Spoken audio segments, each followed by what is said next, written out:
आज बात करेंगे सुप्रीम कोर्ट के उस ऐतिहासिक फैसले की जिसने जम्मू कश्मीर पर दशकों पुरानी संवैधानिक बहस को हमेशा के लिए खत्म कर दिया। तो चलिए जरा गहराई से समझते हैं कि ये पूरा मामला क्या था और इस फैसले के असल मायने क्या हैं। तो देखिए, दो बहुत बड़े सवाल थे।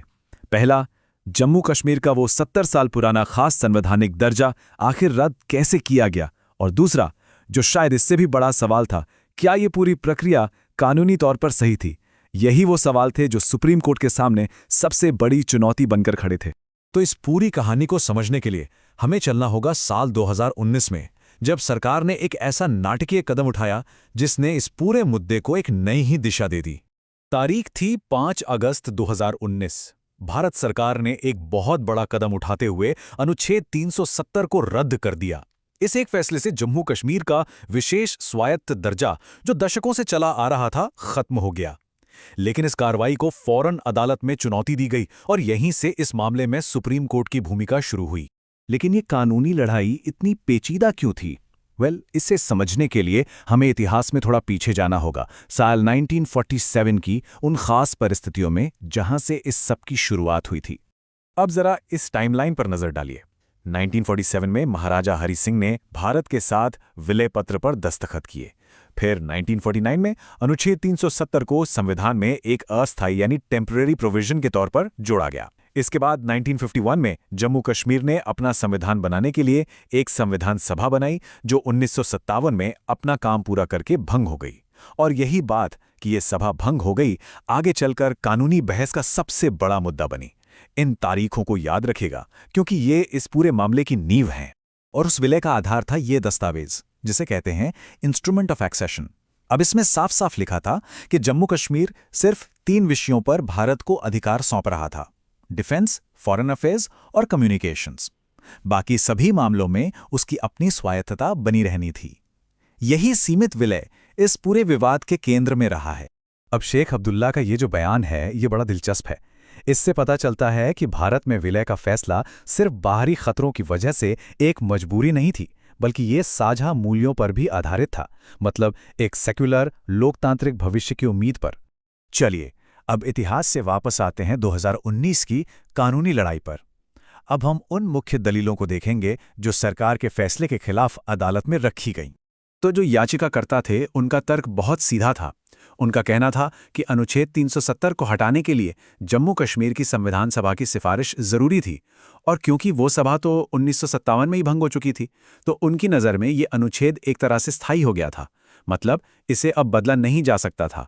उन्होंने ये दलील भी दी कि राष्ट्रपति शासन का इस्तेमाल करके इतने बड़े और अपरिवर्तनीय बदलाव करना संविधान की मूल भावना के ही खिलाफ था। तो ये तो थी एक तरफ की दलीलें। अब देखते हैं कि इन तर्कों के जवाब में भारत सरकार ने अपना बचाव कैसे किया। सरकार का पक्ष भी उतना ही साफ था। उनका सबसे बड़ा तर्क ये था कि अनुच्छेद 370 को संविधान में हमेशा से ही एक अस्थायी प्रावधान बताया गया था। उन्होंने कहा कि राष्ट्रपति शासन के दौरान संसद के पास राज्य की विधायी शक्तियों का इस्तेमाल करने का पूरा हक था, और उनकी एक दलील ये भी थी कि 1957 के बाद संविधान सभा शब्द की जगह राज्य की चुनी हुई विधानसभा को ही उसका उत्तराधिकारी माना जाना चाहिए था। तो दोनों पक्षों की जोरदार दलीलें सुनने के बाद आखिरकार वो दिन आया जब देश की सबसे बड़ी अदालत ने इस पर अपना अंतिम फैसला सुनाया। और फैसला ये था कि सुप्रीम कोर्ट ने अनुच्छेद 370 को हटाने के फैसले को संवैधानिक रूप से सही माना और उसे बरकरार रखा। तो सवाल यह है कि अदालत इस नतीजे पर कैसे पहुंची। देखिए, कोर्ट ने माना कि अनुच्छेद 370 वाकई में एक अस्थायी व्यवस्था थी, स्थायी नहीं। कोर्ट ने यह भी साफ किया कि भारत में विलय के बाद जम्मू कश्मीर ने अपनी संप्रभुता यानी अपनी सर्वोच्च शक्ति पूरी तरह से भारत को सौंप दी थी। इसलिए राष्ट्रपति के पास अनुच्छेद को रद्द करने की शक्ति हमेशा बनी रही, और इस प्रक्रिया में उठाए गए सभी कदम पूरी तरह से वैध थे। लेकिन यह फैसला सिर्फ कानूनी दांव-पेंच तक ही सीमित नहीं था। फैसले के एक हिस्से में संघर्ष के मानवीय पहलू पर भी बात की गई, जो सुलह की ओर एक रास्ता दिखाता है। और इसी सिलसिले में जिक्र आया ट्रुथ एंड रिकंसिलिएशन कमीशन का। अब ये क्या होता है? ये एक तरह का मॉडल है, जैसे दक्षिण अफ्रीका में रंगभेद के बाद समाज को जोड़ने के लिए इस्तेमाल किया गया था।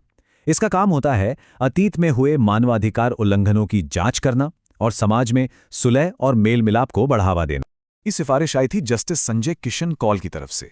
उन्होंने कहा कि दशकों के संघर्ष से जो घाव लगे हैं उन्हें भरने के लिए यह जरूरी है कि एक ऐसा आयोग बनाया जाए जो राज्य और गैर राज्य यानी दोनों पक्षों द्वारा किए गए मानवाधिकार उल्लंघनों की निष्पक्ष जांच करे और सुलह का रास्ता तैयार करे।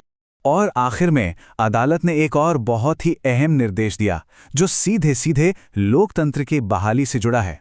सुप्रीम कोर्ट ने चुनाव आयोग को सितंबर 2024 तक जम्मू कश्मीर में विधानसभा चुनाव कराने का आदेश दिया। तो कानूनी बहस तो अब खत्म हो चुकी है और लोकतंत्र की वापसी का रास्ता भी साफ कर दिया गया है, लेकिन असली सवाल तो अब शुरू होता है। इस ऐतिहासिक फैसले के बाद जम्मू कश्मीर और वहां के लोगों का भविष्य क्या होगा? ये एक ऐसा सवाल है जिसका जवाब सिर्फ आने वाला वक्त ही